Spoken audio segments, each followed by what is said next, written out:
Good evening, everyone, and welcome once again to your weekly Skip Barber action here for Monday Night Lights, coming to you live and exclusive on Top Split TV.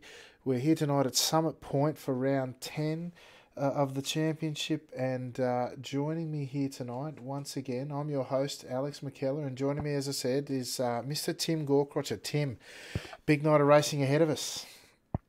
Yeah, Alex, nice to be on board again. Thanks for having me. And you're right, and a killer field assembled tonight. We've got plenty of good drivers, and you're on the money. It should be a very nice night. Summit Point, a good place to race, and plenty of action ahead of us for sure. 100%. Of course, we're here for round 10, as I said, and before we dive into what should be an action-packed race, let's check out our season standings as we kick off tonight's racing. We've got Bill Fraser, who once again is leading this championship, but looks like Ben Snell is starting to close that gap in P2 as the drop rounds start coming into play. Kevin Henderson, of course, we know how highly he prizes his podium in this series, and he's looking to make his way back up to the top of the pops if he can. John Scholtz in P4, and Russell Clark, who's had an up and down season, like so many before, is sitting there in P5, which is great to see Russell up there. And I have to say, the first of the second split regulars in P6 is Les Peck.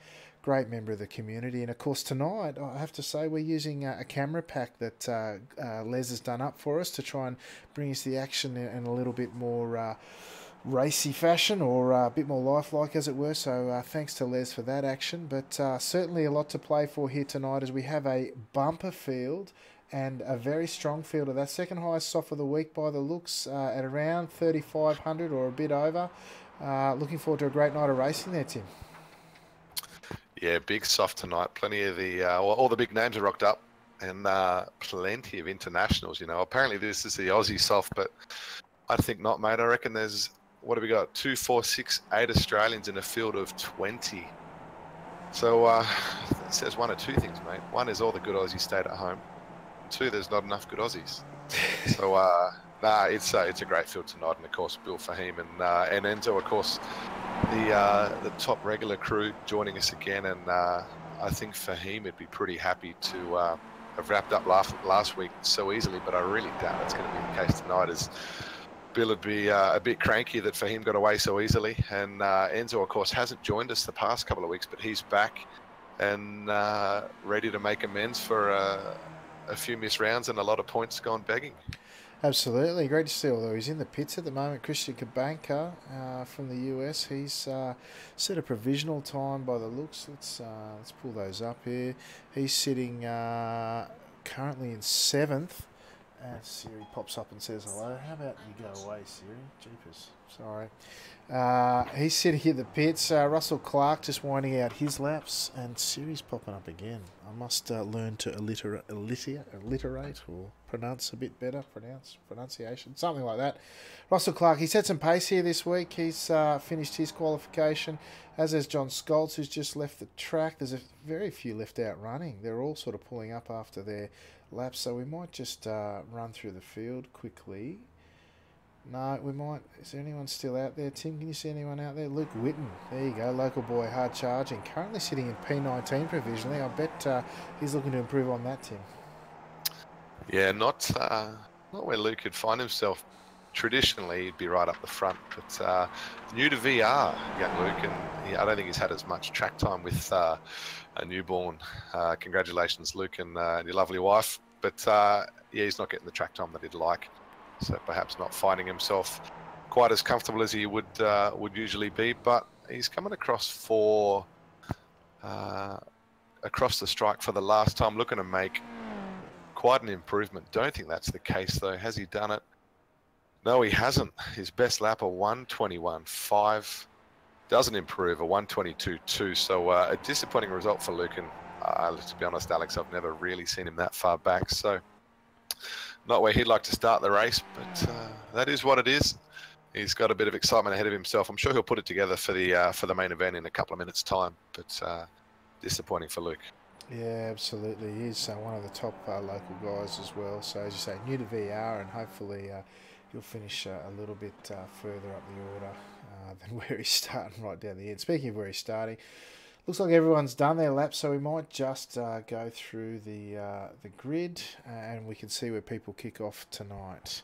So round 10, as you said, coming to you live from Summit Point Raceway. Of course, Bill Fraser setting a scorching time there of a 120.7, just the roughly 2/10 or 1.5 tenths ahead of Fahim Antonitis. Great to see their battle unfold again this week, and perhaps the third of the three musketeers in that weekly battle has been Enzo Cantor. Great to see him back with a 120.9 in P3. Antonio Amaro, one of the no doubt plenty of people that's taking the opportunity with a free track this week, jumping in P4. P5, Christopher Zokling, and I apologise if I'm pronouncing that incorrectly. He's down there in P5 from the German club. P6, Kevin Henderson, who's of course in P3 in the championship overall, looking for a good race again tonight. Matthew Thomas, another strong local driver in P7. P8, Christian Kabanka, as we said, all the way from California. Great to see Christian out on track. Aitor Kagide, oh, I'm so sorry, Aitor, in P9 from Iberia. Andreas Furi, geez, there's some challenging names here tonight, folks, in P10. Russell Clark, another local boy representing Team Milo there in P11. Carlos Olvera Pascual in P12 from Iberia. P13, John Scholz for Team Venom Racing Australia. P14, Oscar Chinchilla-Maza. P15, Kim Reich from ANZ Club. Carlos Feno from Iberia in P16. P17, Richard Bagshaw, all the way from the UK. Great to see him here on his lunch break again in P17. Brad Parkin in P18. Another Team Venom racer. Luke Whitten, as we said, all the way down in P19. Expect him to come through the field. And closing out our field of 20 tonight, Simon Dopp, also the last of the Team Venom racers, as the guys look to take the grid now. How do we see this one going, Tim? I see it not playing out until the last lap, which, I say sort of confidently, but I guess I say that every week and it never works out that way. So, look, hopefully that's the case. I think the Movano boys, Enzo and Fahim, will be working pretty hard to box Bill out and keep him back in third place, because it is a nice track to pass. Plenty of opportunities deep into the braking zone at turn 1. And challenging in parts 2, particularly the chicane. I think it's turn 3 and 4. The left-right complex is quite challenging, and there's good runoff areas there, but good opportunities to make moves into the hairpin following that little complex. So should be good though. Plenty of fast guys, and Christopher Zirkling, I think it might be, is quite a quick racer too. So keen to see what he can bring tonight, and get quite involved. Yeah, absolutely. Some big names out there on show tonight, both in terms of the regulars that we see on a Monday night and a few not so regular. John Scholz, the last one to take the field. He's, of course, one of our regulars, and just looking for him to take the grid now as the clock winds down before this race starts. They've got 2 minutes to take the grid, and don't know if Scholz is going to start from the pit lane or not. I mean, he's a fair way back, so probably not a great deal to lose in the turn 1 shenanigans, but certainly potentially a lot to gain if he gets it right coming from the pits, I suppose. But I don't know about you, but that's not where I'll be looking to start, as the drivers start to grab their gear as the lights go red. The revs are indeed rising, as the great Bernie Williams would say. Green lights, and we're away on this long run down into the first corner, where really the bulk of the passing manoeuvres will be made as they all head over to the right-hand side of the track. Look, not barely a car moving over to the outside as they all fan out now on the approach to turn 1 to see what they can do. Bill Fraser taking a defensive line. Almost contact there. Very well done by Fahim to avoid contact there with Bill, with Enzo all the while tucked in behind this 3-car running at the front at the moment, Tim. And as Bill Fraser looks to have stepped out there, Tim. He's got wheel damage. He and Fahim look to have come together on turn 1, and Bill copped quite a bit of wing damage in that incident, and it's all over more or less before it started. Unfortunate for Bill, and I don't think he had a bad run into turn 1, but came together with Fahim, who looks to have gotten away with it without any damage. Front, rear, wheels look straight, and he's in the lead looking pretty comfortable. Unlucky for Bill. Yeah, it was funny. There was a little bit of car wiggling there. I wasn't sure if there was contact, but because Fahim drove away so straight, I figured it was all okay, but apparently not. With Bill Fraser, our championship leader and pole sitter tonight, he's come off worse for wear and is in the pits. And look, in this quality of field, there's really no coming back from there, Tim. No, there's not, and unfortunately, you can't tow here and have the hope of catching up. So unlucky for Bill. He's had a very good run all season and very few issues as he goes a lap down now. But those are the breaks, and some days those unfortunate incidents, they do happen. Yeah, absolutely right. Movano boys going 1-2 into the turn one. Enzo defending from the hard charging Antonio Amaro behind him, and they're almost 3 wide down this front portion of the lap as they come into the wagon bend at turn 3. Very easy to run wide here if you're 2x2. Of course, there's no slowdown out wide, but a lot of track out there. As you see them, a couple of them taking advantage of that now. It's a bit of a shortcut in some respects, but you can't do too many of them because you'll get disqualified. The stewards don't like that sort of action, do they, Tim? Nah, they don't, but look, I like that you can afford to make a mistake and not get a slowdown here. I think it's quite nice of Summit Point and a bit of a feature of the track because you do race hard through a lot of those corners, and it is a fast track despite the later part of the track being first and second gear corners. A lot of the corners are actually third and fourth gear, and you've really got the pedal to the metal and driving quite hard. But no, it's a great place to race and puts on plenty of activity and plenty of excitement. So Bill Fraser out of the pits finally, but look, I don't think that's much other than him getting a bit of wheel time because he's not going to be able to make up any time on the leaders, and certainly not to the point where he can gain any real points that's going to assist him in the championship bid. No, that's right. The Movano boys again going 2x2 into turn 1. Enzo in the lead this time. Looks like there's no team orders here. As we lose 13, car 13. Who's that? Kevin Henderson. Kevin Henderson into the other team Milo racer here, Christian Cabanca. Let's go and grab, see if we can't see what happened there. So they came in. I'm wondering if Kevin might have had a bit of help from the 7 car, Matthew Thomas behind on the approach to turn 1 now as they come in. Oh no, it's Christian Cabanca who's cut across the line, just got into the rear. Kevin Henderson turned him around there, bent the back wing, and that's a shame for both of them because then he's come back across because he didn't have the full control of the car yet. And Christian Cabanca, the second of the team Milo drivers here tonight, along with Russell Clark, unfortunately had a strong coming together there with Kevin, and they both got away. I would say Kevin probably copying the worst of the damage there, and as the rear of these cars is somewhat more fragile than the front. But Kevin, perhaps no stranger to driving around with a bent skippy. Interesting to see how he continues the night's racing as he has dropped all the way down to P6, which is effectively where he started in the race, but looked like he'd got a few up from there, but looking to fight back, no doubt, towards the latter stages of the race, Tim. Yeah, and just on board with Luke Whitten, seeing how he's progressing up the field, and things are going okay. He's in P13 at the moment, but copped a hit, I think, from, let's see who it is, Carlos Fenno, who's got a bit of nose damage now. Luke, fortunate to recover as he slips it up the inside of Richard Bagshaw. Really nice move. Very well controlled under brakes, and those two gave each other enough room to race close and certainly enough to not come together. So well done to Luke, as he's up into P12 now and looks to continue his march forward from 19th on the grid. Yeah, well, they both run wide there. He and Richard both running very wide there, taking advantage of that strategic one. It's interesting look there for Carlos Fenno. Funnily, he's still got the front wing, but certainly some cold toes here tonight, but certainly less of a car to impact the one in front going forward. But Luke Whitten, as you say, working pretty hard to get back through this pack as there's a bit of positional changes. Once again, Kevin Henderson looks to have had some sort of incident there as Luke Whitten ranging up on behind of him now.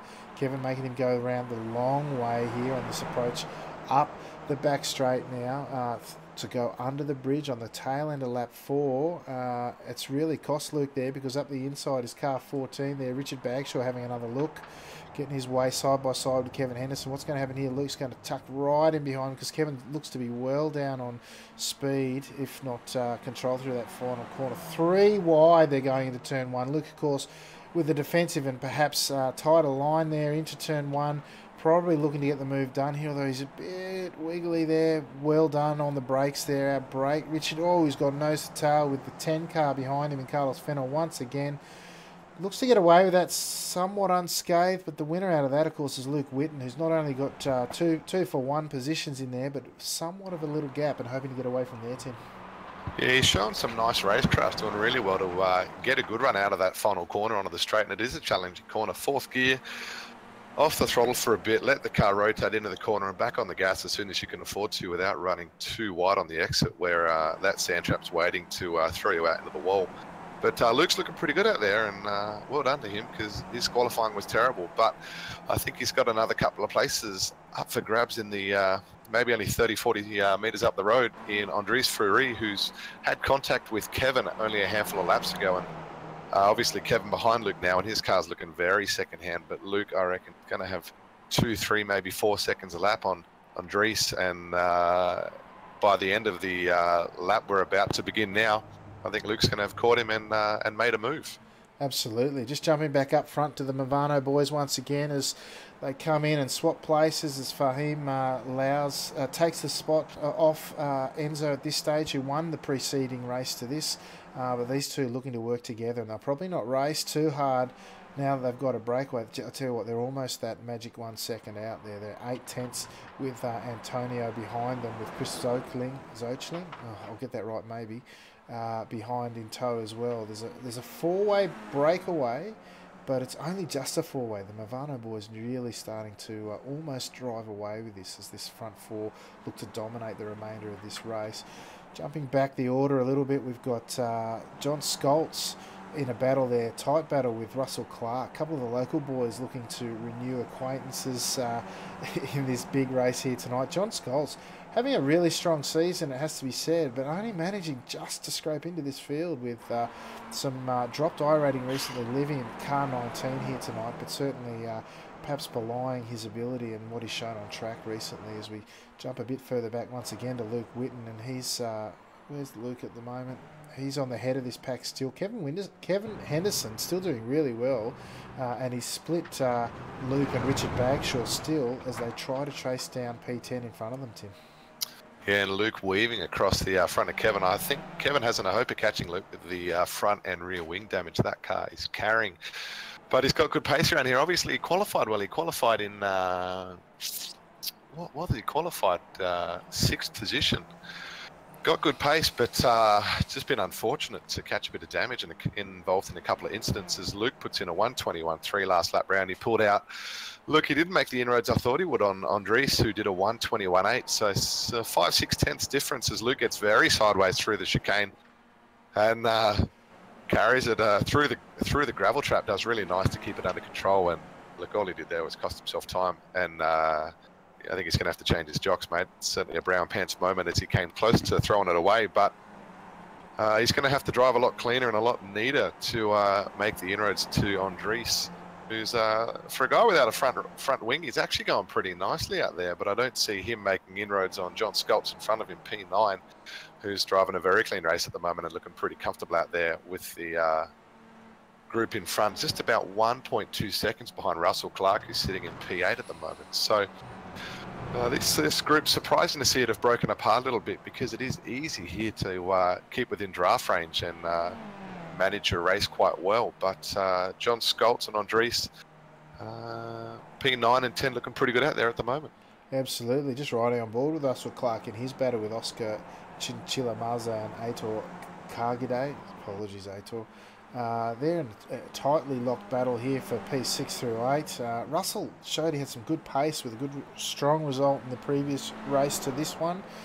Surprising to see him perhaps not qualify a little better, but there again, it is an extraordinary strong field here tonight. So car number 12 for Russell, and he's up in P8. So that's a pretty good result given his seeding, if he can hang on to that one. Just jumping back up to the front now, we do have a 4-car pack once again, with those 4 cars joined back up together. The strong tow, as you mentioned, Tim, perhaps keeping the guys behind in touch, and now right in touch as well. For him having some connectivity issues, might hop on board with Enzo. Nose to tail they go, deciding amongst themselves who's got the better pace perhaps, and seeing what they can do up this front straight. Now let me see if I can hop on board with Antonio. We'll just hop on the front here, see what it looks like. Right, that's about 6.5 tenths what that looks like, folks, as they draw closer now. 5 tenths, 5.5. That's what they got, about a tenth in that last little bit. Tight right-hander to open up the lap. Chris Zochling coming up the inside there. It just appears to right drivers right there, and Antonio just ducking right in behind. So what do you reckon there, Tim? They swapped places there. They're left about 6/10 behind, which is what they were halfway down the main straight. Quicker or slower to stay line astern there? Christopher got through turn one really nice and cleanly. So I've got to say that I think even though, you know, it's easy to say they raced side by side, he might have compromised his run, but I actually don't think he did it. He got through so nice and clean that that move wouldn't have cost him any time at all. And of course, he's only a whisker behind Fahim and Enzo. So I think he's just positioning himself. You know, there's no rush. We're halfway through 9 of 18, and I think he's played his cards well so far. Sitting back, seeing what's happening, who's got the pace, where they're making the moves. As you know, he just put a good move on Antonio Amaro last time round, and I think he's just going to find himself in the same sort of position, just trying to manage things and maybe grab another spot in the next 3 or 4 laps and put some pressure on the leader. Yeah, absolutely. I'm just trying to find a good camera angle now to watch these guys down the front straight. Unfortunately, they all go side by side. I couldn't quite find the right one. Les has done a great job with this camera package. We see Antonio dropping a little bit behind now as this front 3 now with Chris Oakling on the back of the Mivano boys now as Enzo Canna once again probably picking up an incident point there. Have to keep an eye on his number. Of course, only allowed 17 incident points before the stewards wave you goodnight. And Zoakling out right up the tail there. We might hop on board of him to see what it looks like. That nice close-up racing there.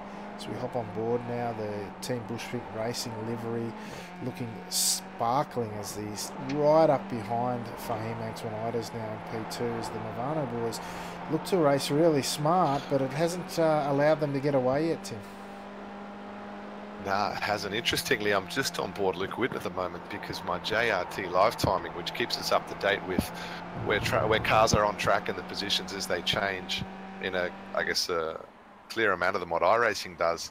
Luke Witten's apparently racked up 20 incidents already. So typically that's not too far off the money, but it wouldn't be surprised if Luke was quite close to the edge in the 17 incident points that you're allowed to accumulate before you get automatically disconnected from the race. So I think Luke's running pretty close at the moment, and it would be disappointing for him, having made such good inroads and sitting in P11th at the moment, to have mismanaged his incidents and find himself withdrawing from the race. Yeah, that's right. JRT not known as being the most accurate, obviously, with 17 being the limit if he's got 20 already. But we have seen Luke have the hippie shakes a little bit a couple of times tonight, so certainly well on his way. But Luke's pretty good at managing that, and I hope that proves out tonight. As this front 3, I tell you what, they are fully nose to tail as they're heading out there through the S's now on the tail end of lap 11 as they come on to this back straight. Now, very important, this run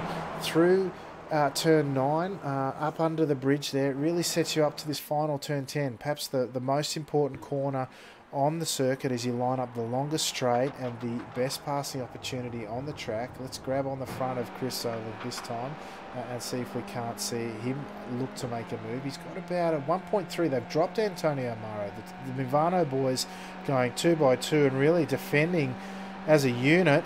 No, Zoakling looking to make the move up the inside, leaving Fahim on the outside to defend, and looks like Zoakling's got through there in what was a pretty strong move. He's made it stick, and Fahim now tucked back in behind into P3, Tim. Yeah, nice move, wasn't it? And he had really good car control under brakes. It can get very, very taily into turn 1, and it's easy to try and carry a bit too much speed. And he just had really nice car control. Didn't drift wide, didn't lose the back end, didn't find the front, was washed out and understeering. And he got the move done in really nice fashion. And P2, when we spoke about it a few laps ago, that I thought he was just going to try and manage things, but he's put the move on lap 12, and that's a little bit earlier than I anticipated. So maybe he wants to have a crack out front, see what sort of pace he can really bring. But the complex they're going through now, quite challenging. That left-right hander, you've got to keep it flat or you're going to cost yourself too much time as you work your way through turn 9 and under the bridge into the final corner of the track, turn 10. But Enzo looking to have very good control and good pace through there as he clips the apex. Really nicely done. Doesn't use too much exit curb. But I've got to say, better than Enzo's run was Christopher's. He got a supreme run as he pulls over to the left, right around the outside of Enzo. Great run. I reckon he's going to get this done before the braking zone even, as Fahim wants to have a crack too. Yeah, I think he's passed Enzo late on the brakes though. See what happens here. Those two are going to come pretty close together. I got to say, Christopher seems to have outbraked himself as Fahim gets up the inside. Could be dangerous here as they come up towards turn 3, Wagon Bend, and can get very, very close together. Almost came a croppers for him. He got off the throttle soon enough, and those two were very close through there. Good racing, tight racing. That's what we like to see in Skip Barbers, and Christopher Oakling maintains P2 behind Enzo Cantor. What a series of corners there. We just caught a glimpse of the front left of Fahim Antonides as they went through Wagon Bend there. Just caught a little glimpse of the rims in the front against the front right of Christopher Oakling there, and I tell you what, they couldn't have got much closer. In fact, I think the wheels might have overlapped, intertwined without actually making contact as they come. Once again, the laps are racking up really quickly here, but these boys coming towards the tail end of lap 13. There'll be just the 5 to go as they cross the line this time. Enzo looks got a little bit of a gap, but we might hop on board with Fahim now as we see what he's going to do here. Oh, can I pick the right angle here to get the good look? On board with Fahim Antonides. They're going 2, 3 wide. Now Zoekling up the inside. 3 wide through turn 1. Can they make it work? One missing out there. Potential. Oh, Fahim left to hang out to dry there. I thought the two of them were going to get by Enzo there. Fahim managing to hang on there as he's got both tyres on the grass on the outside of turn 1 as they head through Wagon Bend now on lap 14. He's still in touch, just a half a second behind, and I'll tell you what, they made 3 wide work there, Tim, as I didn't think they could. Yeah, Fahim, I was surprised to see. I'm going to say it was an error. I think a bit deep under brakes, and certainly he was trying to give the other two guys on the inside as much room as necessary, not wanting to end the race of everyone. But fortunate for that lot to get through unscathed, as Fahim is well and truly within draft range. No concerns there. A small hiccup, and I'm sure come the end of the front straight, he'll be right back on Enzo or Christopher, depending on what happens through this turn 10 complex. Sorry, turn 10 final corner, not a complex at all. And the run onto the straight, I think Enzo's looking for a good run and a good bit of draft. Chucks it in early, gets the nose right up the inside. Misses the apex though, doesn't compromise the run too much. But he has pretty good draft pace, and Fahim a nice run out of there too. And come turn 1, mate, these 3, there'll be 3... it's not going to. It's 2 wide, not 3 wide, unfortunately, as Enzo looks to make a move around the outside. He'll be late on brakes here, wants to get it done, I think. Sure, he enjoys leading as Christopher keeps the nose up the front there, and couldn't get the move done around the outside, Enzo, but he's going to have the run into turn 3, the left-hander, and tight racing through there as we saw last time around between Christopher and Fahim. Christopher on the brakes early. Smart move. Don't want to ruin the race of everyone with 4 left in the race, but he gets a good run through there. Chucks it up the inside of the right-hander as Enzo run wide. It's risky under brakes if you pick up a bit of dirt, but fortunate to get through unscathed as Christopher back in the lead. Yeah, he's done well there as they head now through the carousel. Best seat in the house, riding on board with Fahim Antonides there. Had a picture-perfect view. Oh, as he collects that big ripple strip through turn 8 there. Through turn 9 now, this run onto this back straight. Great view there from the cockpit of Fahim's car there as these 3 look to close out lap 15. All the action up there, but if we just duck back briefly, we've got this battle pack at 3 again. Just riding on board with Russell Clark on the tail end of Oscar Chinchilla Mazo and Aitor Kargide.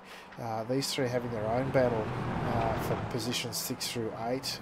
Really, that's the pick of the battles there in the remainder of the field, as Russell pulling out of the draft there, not looking to make his move perhaps this lap and waiting till later in the race, as the front 3 once again 2 and 3 wide through turn 1 as they come out here. It's interesting because you can defend through turn 1. It does put you on the outside. Really, Enzo not leaving Fahim anywhere to go with that run that potentially he had. And the Mavana boys themselves going 2 wide. Fahim picking up a 1x as they head through turn 3 there, down now, through the chute. into the hairpin at turn 5. Line astern they go once again. No passing opportunity this time. Of course, that is a deep threshold braking zone where you can make a pass if the opportunity presents. But these boys still racing smart with about 2.5 to go, Tim. Yeah, and challenging to get the move done through the left-hander turn 3 wagon bend. Surprised to see Fahim not give the spot up to Enzo, because those two have lost a little bit of ground to Christopher, who's look, it's only half a second, but the risk was there to have lost more time if those two came together or got checked up a little bit, and that could have ruined the race. As you know, the 1 second draft, which is so valuable here, in effect. But if you're outside of that, forget it. It's just impossible to catch up unless the guy in front makes a mistake. But Enzo, nice run through turn 10, very, very clean, uses all the track, gets a good run on Christopher, using the draft to full effect as he hopes to break a little bit later, closes the door, gives him enough room, fortunately, as these two are going to run side through turn 2. The right-hander, Fahim, looking racy too, but turn 3 coming up, wagon bend again, that left-hander, who is going to have to give Christopher smarter of the two there. He very close, looks like he's going to maintain the position. Took a strategic off-track as Enzo and Fahim come very, very close. Enzo backs out of it. Fahim makes the run around the outside. I thought those two were going to come together, and look, I'm sure the team manager's been on the radio saying, just back off, pull your heads in, let's not ruin the race. We've got a lot of points on offer tonight. But Christopher Zokling in the lead again, and Fahim P2 and Enzo P3. Certainly no multi-21s in that lot, was there? There was certainly no quarter asked or given there, as Fahim was forced to take the very long way round a wagon on the exit of wagon bend into the chute in that last lap. We're coming around turn 10 for the penultimate time. This is make or break time. Enzo Cantor in P3 now. Fahim Antonides in P2. The Mivano boys once again forced to take the outside line. Enzo looking to go line astern with... No, he's going to make it 3-way. Fahim covering off his teammate there. Looking to defend P2 and his shot at P1. Contact there as Fahim turned in, and Chris was right there. Christopher was right there beside him, and that's left him out high and dry there. As we might grab that towards the tail end of the race, see what happened there as in a final analysis and wash up of the race. Enzo Cantor now tucked in behind Christopher Zokling, who's now odds on to take this out, of course. Tucked in behind there now in P's 3 for 5 respectively. We've got Antonio Amaro, Fahim Antonides, and Matthew Thomas making his quiet charge through the field tonight. Very strong local boy. He's had good results here at Monday Night Lights in the past. Great to see him back as these three nose to tail. And they've been through the carousel now, through the S's now on the tail end of this final lap. Jumping back up the front now, we've got Christopher Zokling and Enzo Cantor tucked right in behind there. The final corner of this final lap coming up, this front 5 yet to fully shake out, but it looks like Chris Zokling is going to run away with his first ever Monday Night Lights victory as they round the final corner now. Enzo Cantor tucked in behind. Perhaps no wiggle from Enzo tonight as the 3 behind them look to fan out across the line. Chris Zokling takes out the event. Oh, Enzo Cantor in P2. Fahim Antonides looks perhaps to have... No, Antonio Amaro. He's grabbed P3 from a hard-charging Fahim Antonides, and Matthew Thomas down in P5. There's a few celebratory or commiseratory, is that a word? Engines blowing in the background there, but an action-packed last lap or so there, Tim. Yeah, it was, wasn't it? And disappointing to see Fahim lose, or have that bit of contact with Christopher. Christopher doing nothing wrong. I felt Fahim probably closed the door a little bit too aggressively on the exit of turn 1, which instigated the contact, and unfortunate for him to have lost that position. But P4 was a reasonable effort. He was, I think he was pretty close on P3. It was 1500th of a second. It wasn't much at all. So unlucky for Fahim, but fortunate to not have picked up some more damage and really spoiled his race. But Christopher Zokling, first time I've seen him join us, and a fantastic race by him to pick up the spoils tonight. Enzo Cantor P2, a great job as well. And Antonio Amaro, he got dropped by the leaders, the front 3, probably halfway through the race, but did a great job to stay in touch.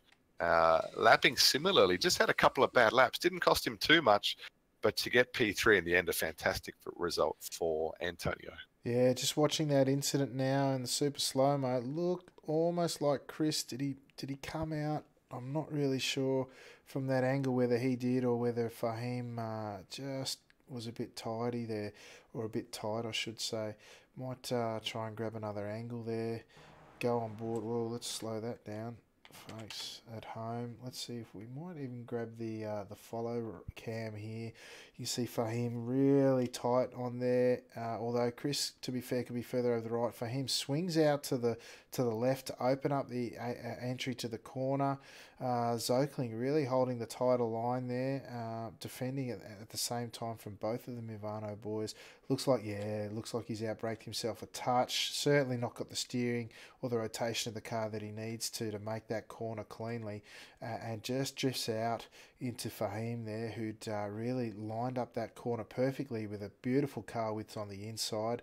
Racing incident, to be sure. Final lap really bringing that situation into play, and an unfortunate way to end what was a spectacular race for the front three there, Tim. Yeah, it was. And look, I'm watching the replay too. Surprising Enzo wasn't. Look, he lost. I think. Obviously, I think he jumped on the brakes a little bit when he got checked up, and not wanting to destroy his race too.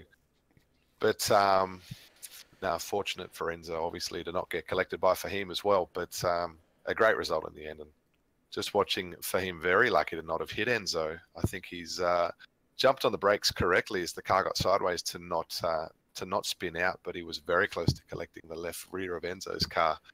So fortunate there, and look, a good result by all and not too much lost. And of course, a great night of racing, really close at the front. And a few happy guys on the podium tonight, I think, Alex. Absolutely. Speaking of the podium, let's go through our race results now for round 10 here at Summit Point Raceway. Christopher Zokling getting away with one there at the end. Lucky not to pick up damage as he probably overshot just a fraction into that first corner on the final lap. Still, big night out for him for his first M&L appearance, taking out the win tonight. Enzo Cantor hanging on for P2 in a great battle throughout the race with him and his teammate and Christopher Zokling towards the end there. Good result for Enzo, and surely we'll have a chat with him shortly. Antonio Amaro, as you say, hung on, did a great drive here tonight, or had a great drive here tonight to finish in P3. Fahim Antonitis, somewhat unlucky, I'd have to say, there in P4. He put it all on the line into turn one on that final corner, and unfortunately for him, I thought he took a great line through there, and just unfortunately with that contact with Zokling there, and brought him undone. Still hanging on for P4. There's no shame in that. P5 then tonight, Matthew Thomas leading local boy there. Great drive from him to be in amongst the mix there at the end. Aitor Kagide from Iberia in P6. Good result for him. Oscar Chinchilla Mazu, who we have seen before. I'm not sure he's finished as high up as that, though, in P7. Russell Clark, great result for him tonight. Plenty of Monday Night Lights points, and he'll be looking to secure his top 5 in the overall standings, no doubt. Andreas Furi in P9. Great to see Andreas back. I'm sorry if I'm pronouncing that wrong, mate. John Scholz finishing inside the top 10 and the first of the Team Venom races. Richard Bagshaw. Great to see Richard out once again tonight during his lunch break, no doubt, in P11 and grabbing some Monday Night Lights points. Last of the points on offer for Monday Night Lights in P12 is Carlos Feno from Iberia, who, as we saw early on, picked up some damage but managed to finish on tonight in P12. Kim Reich, I didn't see much of Kim tonight, but P13 is not a bad finish here in this top class field. Brad Parkin, another Team Venom boy there in P14, surely just outside of the points and somewhat disappointing for him. Christian Kabanka representing Team Milo along with Russell Clark tonight. Had that incident early on, as we saw with Kevin Henderson, all the way down in P15, followed by the aforementioned Kevin in P16. Excuse me. P17 tonight, Luke Witten plummeting down the order after a hard charging start to the race, finishing all the way down in P7. Unfortunate result for him. Simon Dopp, another Team Venom racer in P18. P19, after that lap 1 incident that we saw, is Bill Fraser, our current season leader and previous season's champion, no doubt taking a drop around tonight with 0 points. 20th is Carlos Oliveira Pascual, rounding out our field tonight, Tim. Certainly some results we weren't expecting, but certainly the guys up the front, perhaps those you'd expect to see. Yeah, absolutely. And I was just sitting on board with Luke actually for his last lap, and was interesting through the turn 5 left-hander or turn 4 right-hander. I think he's had a VR failure of some sort. Certainly a technical issue as he drove straight off the track and cut through turn 5, 6, and 7 and rejoined at turn 8, having probably had a 10 or 15 second slowdown to contend with. So Luke, all sorts of problems in the end, and disappointing result for him. We saw him as high as 10th or 11th or thereabouts, and certainly didn't do himself any favours in the end, having lost 68 IR. And disappointing for Luke, but look, he gained 2 positions from P19. He can't be that upset, can he? No, that's right. Can I tell you? I think he might have run out of gas. I wouldn't have thought that this track could ever be one where you can get away with the minimum 7.9 litres. If I'm riding on I'd board be really with him, surprised. I'm riding on board with him, and yeah, I can hear some spluttering. I think he's run out of gas. Wow, that's unfortunate as he spluttered across the line. That explains why he's finished so far down. I don't know whether he's taken the punt of being in the draft so far back in the field, or perhaps he just forgot to change back after quali. That's a real shame for Luke. All right, we've got a couple of people, a couple of the Mivano boys, as it were, in the green room. We'll bring them up in finishing order as we've been known to do. Enzo, 2 times, but Enzo, sorry, mate. Sorry to interrupt you. No doubt in team discussions there. Great result for yourself tonight. Certainly action packed up the front there by the looks. How did you find the racing out there tonight? Hi guys. Well, it was a nice race today, and I have to say, congratulations to Christopher, because he really deserved the victory. He did a very nice move on the lap 14 in the main straight before the first corner, and I did simply a mistake, leaving him enough room to pass, because well, I really didn't remember that there were 2 stripes of road over the white line of the track in the final part of the straight. So I really was sure I could take the line without he could try to pass me inside. And in that moment, I was looking in my right mirror. I saw him that he was going over the grass, so it scared me. And I steered on the left, almost blocking my teammate Fahim, because I was fearing he could lose the car over the grass, and we both crashing and finishing the race. But no, because he really knew very well that there were a stripe of road in that point, so he did a really nice move, and he obviously knows this track better than me. So he really deserved the victory, and in the last laps I tried to pass him, but he really had a very nice driving skills, in all the part of the track, especially in the last one. That is the part that I prefer, and there is the part in which often I gain tenths, because I know it very well. But Christopher knows that part of the track, the last sector, very well as me, so it was very difficult to stay behind him and exiting the last corner fast enough to pass him in the main straight. And finally, I tried 1 or 2 times the outside pass, but I was fearing that could be a contact in the first corner.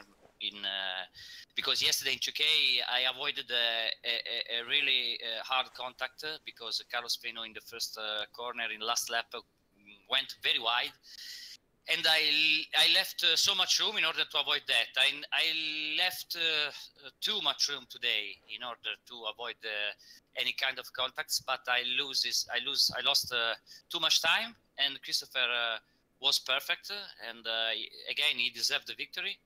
It was a shame for my teammate, because I think it was almost a racing contact.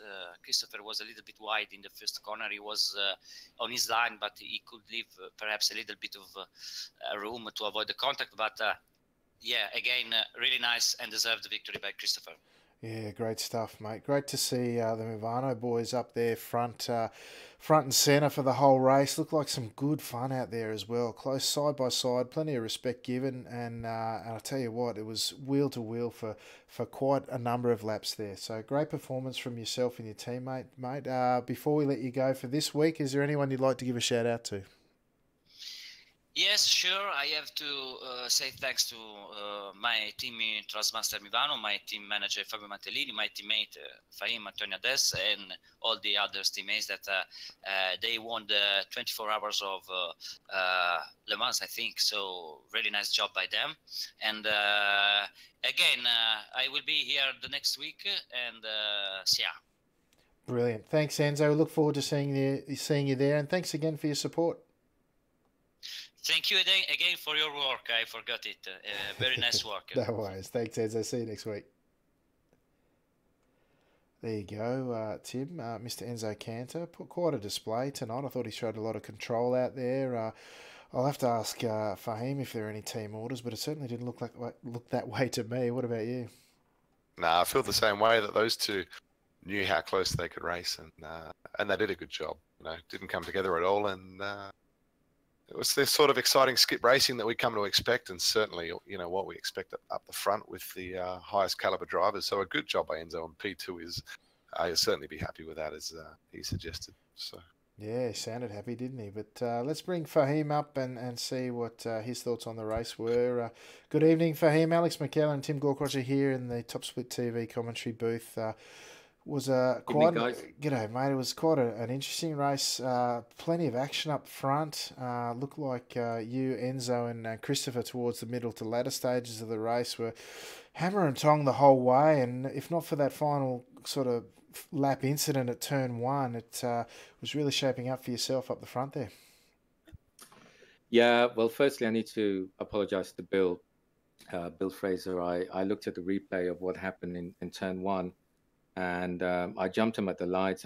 I could see that I had better momentum, and I thought, well, I'm just going to have to stick around the outside, because on this track, as you know, it's very difficult to overtake, and probably the best opportunity to do so is right on at the start of the race, when everybody's trying to gather their thoughts and worried about cold tires and such. So I thought I'd spring a move on the outside. Now, looking at the replay, I could see that he kinked slightly left as he was going into turn one, and perhaps I could have given a little bit more room, but it's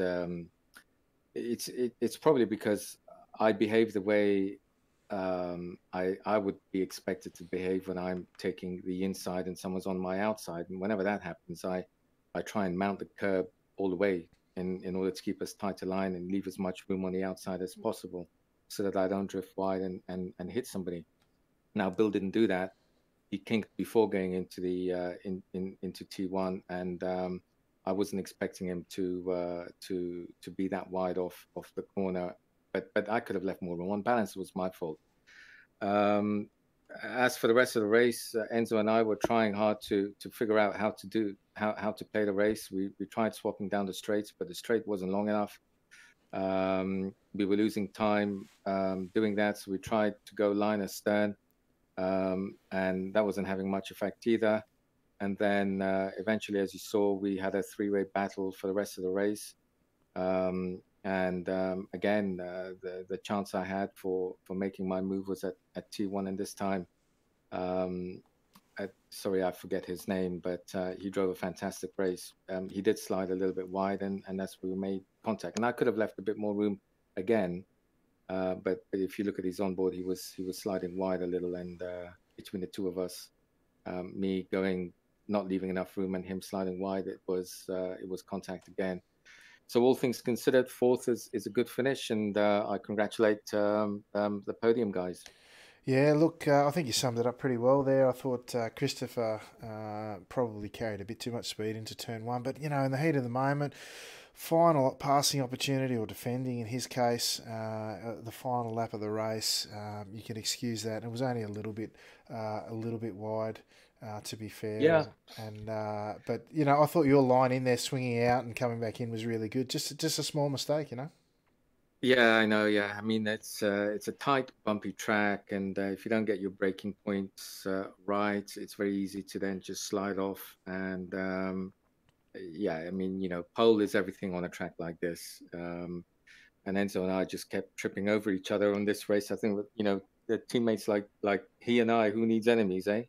I was going to But say, were there but any team orders out there tonight? Didn't look like it at times. no, there was no team orders. It was the only team order was right. We've got 2 laps in which to win this race. We don't care who does it. It's either you or me.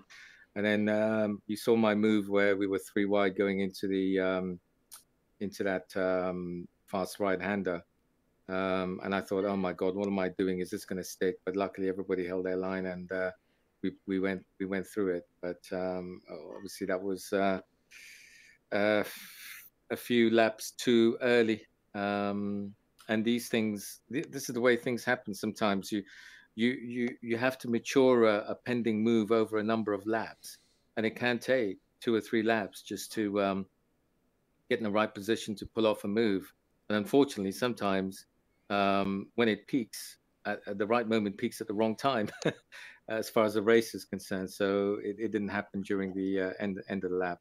Too many variables in a short, tight, twisty track like this to know who's going to win in the end. So it is usually the pole man who wins, but that's why the guy Christopher, who won it. I mean, amazing race. Yeah, look, it's certainly fun trying to find not only that pass that you've got to set up multiple laps in advance, but how things will shake out at the end. Races like that is what it's all about. So thank you for joining us here once again, Fahim. It's great to have you for the past few weeks. Looking forward to having you for as many more as we can get you. But before we let you go, mate, anyone you'd like to give a shout out to? Well, yes. Obviously, my team. I don't know if you saw the iRacing Le Mans 24 Hours over the weekend, but they had a dominant win in the LMP2 class. So they won their class by 2 or 3 laps in the end, I think it was.